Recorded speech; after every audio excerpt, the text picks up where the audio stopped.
Hello जी, कैसे हो आप लोग? आशा करती हूँ आप सब बहुत बहुत अच्छे होंगे। तो कल आप लोगों ने डबली का व्लॉग देखा था और डबली जो है वो अब शॉपिंग में व्यस्त है, शॉपिंग करने में बिजी है, क्योंकि भैया उसके पास पैसा है। वो तो सोशल मीडिया पर बोल चुकी है कि भैया पैसा है तो हम क्यों ना अपने शौक पूरे करें। तो अब वो जमकर जो है वो शॉपिंग वगैरह कर रही है। कल उसने पायल वगैरह भी ली है, जो उसकी पुरानी पायल थी, और नो स्पिन भी लिया है उसने, और साथ साथ गई है प्रीतो।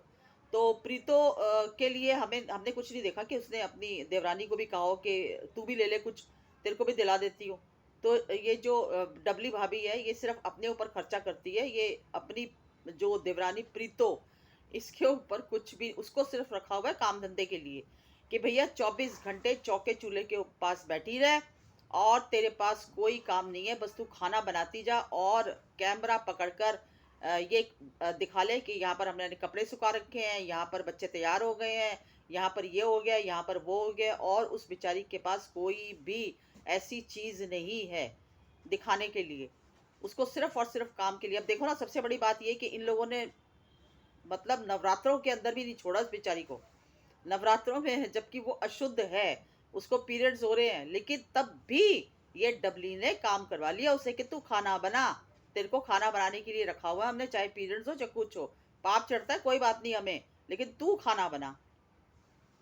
ये तो कितनी गलत चीज है ना। मतलब अगर उसको पीरियड्स हो रहे हैं तो भैया उसको छुट्टी दे देते कि तू रेस्ट कर, कोई बात नहीं, हम खाना बना लेते हैं। और काम मत करते, कपड़े मत धोते, और दुनिया भर के जो काम थे वो मत करते, एक दिन रेस्ट कर लेते, कोई बात नहीं, बाकी काम छोड़कर। ये काम ज्यादा जरूरी था, लेकिन उसको उससे काम करवाना है, उससे सिर्फ और सिर्फ रोटी सब्जी हलवा। और ये बाहर बैठकर बेचारी चूल्हे पे रेसिपी बना रही थी। मुझे हंसी आती है कि उसकी बुद्धि को भी पता नहीं क्या हो रहा है कि वो अपनी सास का घर छोड़कर इतना डबली अपनी जो जेठानी है उसके प्रति इतनी समर्पित है कि भले कुछ भी हो जाए लेकिन उसको नहीं छोड़ूंगी, भले वो जितना मर्जी काम ले तुमसे। और ये कितने, आपने देखा होगा, नोटिस किया होगा, कितनी डरी डरी रहती है। आपने इसके चेहरे से कभी नोट करना, चुप चुप रहती है, डरी डरी रहती है। क्यों भैया, क्या मजबूरी है? वो मजबूरी भी बता दो कि क्या ऐसी दिक्कत है जो डबली का साथ छोड़ने को। हम ये नहीं कह रहे कि साथ छोड़ दो, हम ये नहीं कहते। हम तो ये कहते हैं कि दरानी जेठानी का प्यार बना रहे, अच्छी बात है। लेकिन यहाँ पर रहकर हम सिर्फ तुम्हें काम ही करता हुआ देखते हैं और कुछ नहीं देखते कि कभी कोई तुम्हारे लिए भी चीज आई हो। कभी डबली ने, क्योंकि डबली तो देखो खुद ही बोल चुकी है कि पैसा तो अच्छा कमा ही रही है।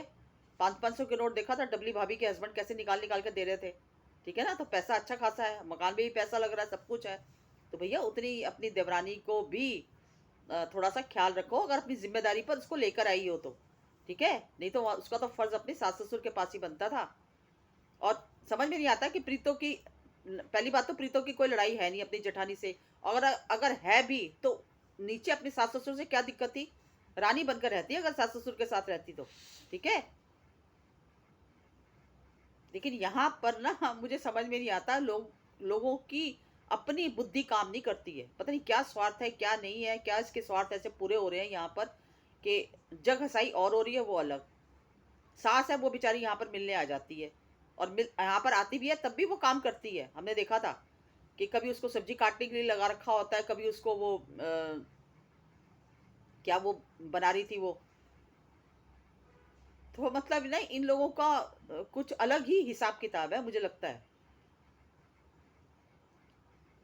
तो बड़ा देखकर अजीब लगा कि मैं तो इतना ही कहना चाहूंगी डबली से कि भैया थोड़ा सा उसको भी ध्यान रख लिया करो, और उसका भी अब कुछ सोचो।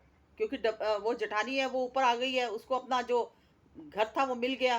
ठीक है, जेठानी तो अपने घरे मस्त है अब। और यहाँ पर ये डबली भाभी, ये अपना कमाया हुआ पैसा यहाँ पर लगा रही है। तो रह गई ये बेचारी, ये तो ना इधर की ना रही ना उधर की रही। और सास का जो घर था वो भी छुड़वा दिया अगली का। तो बेचारी आगे के लिए अब ये तो है नहीं कि सारी जिंदगी यहीं पर ही बैठी रहेगी। भैया उसके भी बच्चे बड़े होंगे, उसके भी बच्चे जब, तो उसको ना कोई छत तो चाहिए, अपना अपना भी तो चाहिए कोई ना कोई, कि उसके नाम भी तो कुछ ऐसा हो कि हम देखें हाँ ये प्रीतो का है। प्रीतो का तो फिलहाल कुछ नजर नहीं आ रहा भविष्य। तो इतना ही कहना चाहती हूँ कि प्रीतो को कि थोड़ा सा अपने बुद्धि का इस्तेमाल करो, और अभी भी कुछ नहीं बिगड़ा, सास ससुर के पास जाओ, वहां पर रहो। शायद सास ससुर जो है वो खुश होकर तुम्हें अपना नीचे का जो घर है वो तुम्हारे नाम कर दें। भैया जो सास ससुर के पास रहता है, जो सास ससुर की सेवा करता है, खाना बना के देता है, उनके बुढ़ापे की लाठी बनता है, तो सास ससुर तो उसी को ही खुश होकर करते हैं ना। तो भैया हमें तो तुम्हारी चिंता है, इसीलिए हम बोल रहे हैं कि कुछ अपने बारे में भी, अपने भविष्य के बारे में भी सोचो। कब तक ये जेठानी के उसमें अंडर में दब कर रहोगी? ठीक है, तो इतना ही कहना चाहती हूँ कि सोचो और अपने जो हस्बैंड है उनसे बात करो कि देखो जी, हमारा भी छोटे छोटे बच्चे हैं, हमारा भी भविष्य है, हमें भी कुछ सोचना चाहिए अपने बच्चों के लिए, क्या होगा हमारा भविष्य। ठीक है, तो बस इतना ही कहना चाहती हूँ। कौन कौन लोग मेरी इस बात से सहमत है प्लीज कमेंट सेक्शन में बताइएगा। छोटी सी वीडियो थी, मिलती हूँ अगली वीडियो में एक नए टॉपिक के साथ, तब तक के लिए